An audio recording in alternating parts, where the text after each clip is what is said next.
This is Negative Gradient, my outlet for combining cycling adventures with photography.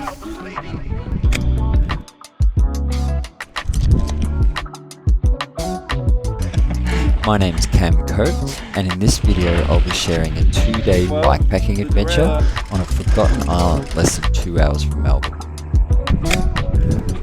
Bellamarin, aka French Island, is a 170 square kilometre off-grid island with a population of 150, which is a massive contrast to Milau, Phillip Island, that can swell up to 40,000 people at the height of summer. But there's no bridge to get here, it's 70% national park, and just a total mystery to most people, including me.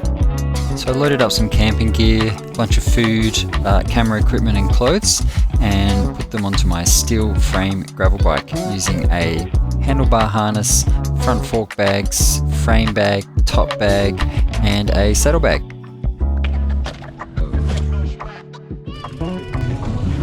My mates Lettsy and Rolo join me on the trip, starting with a ferry ride from Stony Point. The camera I'm shooting on is a Leica M6 rangefinder with a 35mm fixed lens, and I'm shooting on black and white film. Photographically, my goal with Negative Gradient is just to have fun, have a bit of a break from my art practice, not overthink it, shoot, ride, hang out, share what happens. Not every image has to be amazing, but hopefully still come away with an interesting visual record. As soon as we roll off the ferry, we find an incredibly peaceful and undeveloped coastal environment. Straight out of the gates, awesome. Including some really surreal and beautiful mangrove trees in the tidal zone. Cape Barren geese. We're turning left up here.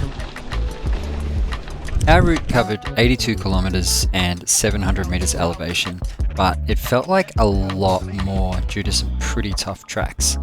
This northern section was an absolute mixed bag. There's over 40 k's of soft sand, fist-sized gravel, and not a lot of reward for effort at first in terms of landscape.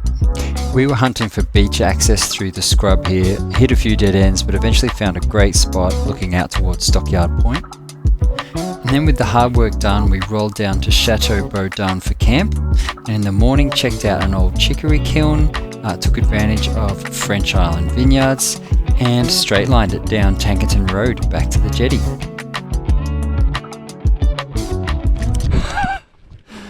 I'm just hitting some sand here.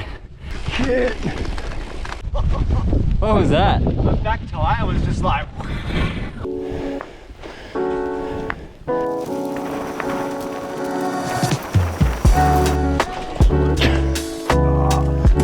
Hero, the fat tires.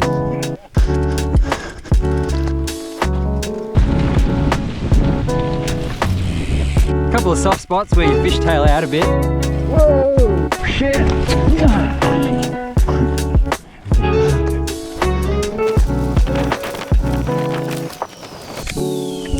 The light was pretty grim here through the middle of the day, so I didn't take too many pictures. It was also the most challenging section in terms of our physical endurance and bike setups. It's pretty flippin' sandy. Getting owned by the sand.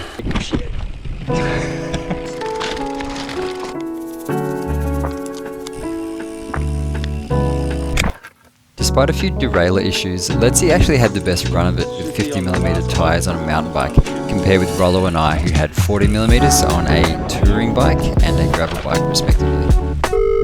Not that that saves you from getting lost out here. It's actually meant to go that way. I think this might be a dead-end track.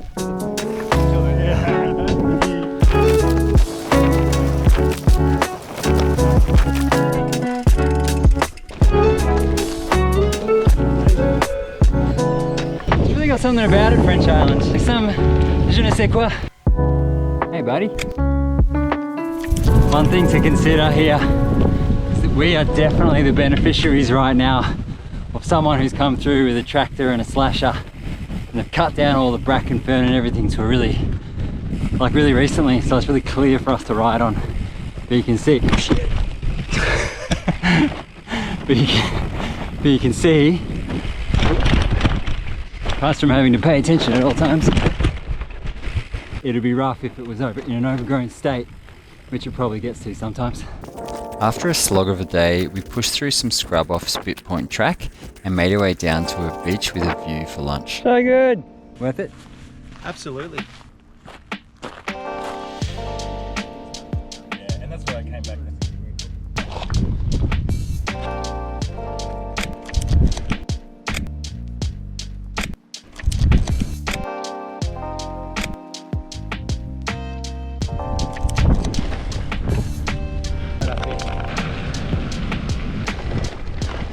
So nice to be back on some gravel.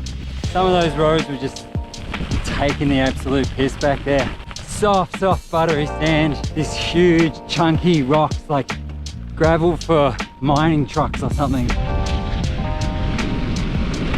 Heavenly. At the end of the day, Rolo and Lettsy moved on to camp, while I took a detour down to Salt Mine Point. I was in search of evening light and a subject to photograph.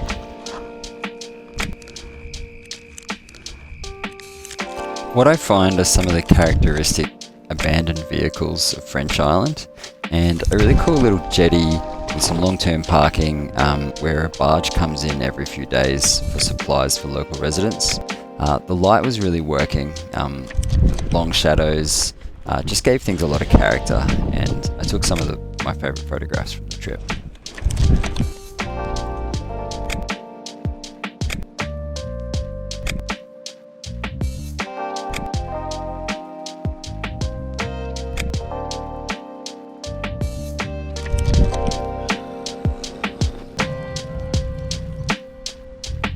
Well, it's day 2 and we've woken up to this wonderful campsite at Chateau Baudin, aka Camping with Koalas. A beautiful campsite. They've set up a hammock for us. There's a little shed with a bench and a barbecue and a potbelly fire and stuff. And yeah, we had a great night. No wind, no rain, beautiful sunset, view over the water. Yeah, pretty special.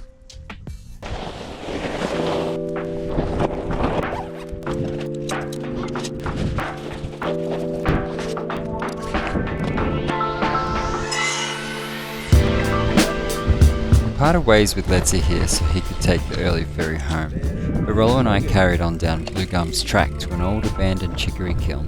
It's part of an old farm that's been acquired by national parks, and it just seems to have been left in state, so it was kind of interesting poking around. Oh wow. As they say, never change film in direct sunlight.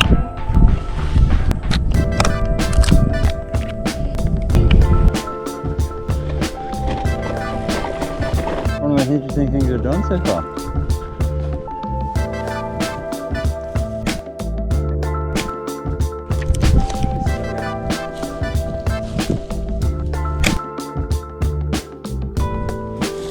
This is where I was picturing for yesterday, actually.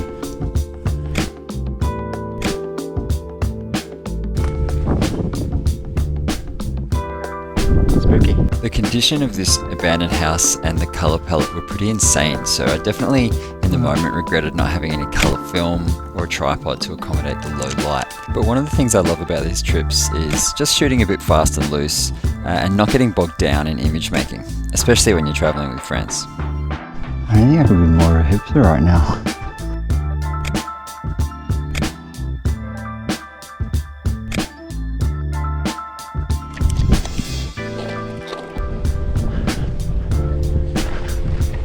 Oh, I got through.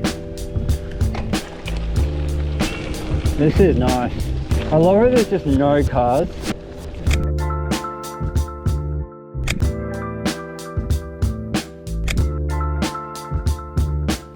This is stunning. Wide open views of the bay was such a nice reward for day 2 of the trip, and we couldn't exactly pass up a visit to the only vineyard on the island. We decided not to tell Lettsy about it. Cheers. I'm like, worst subject. It was a pretty easy ride to finish up our circuit, so we headed down to the only shop on the island for an ice cream, and there was just enough time to finish my last roll of film down by the jetty.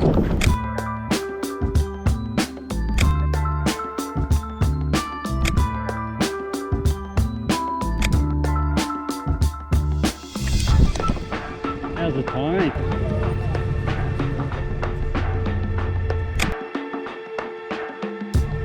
If you're interested in checking out the route we took, there's a link in the description box below, as well as a link to a photo gallery on my website.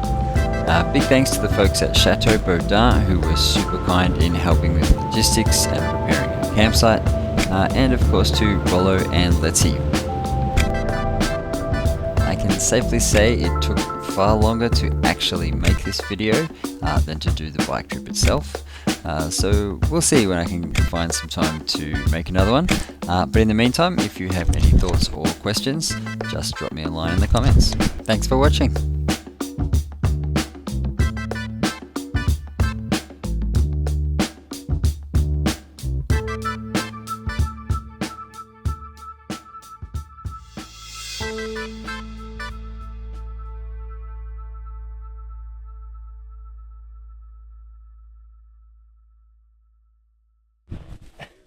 Been trying to lose you for years, yet you resist.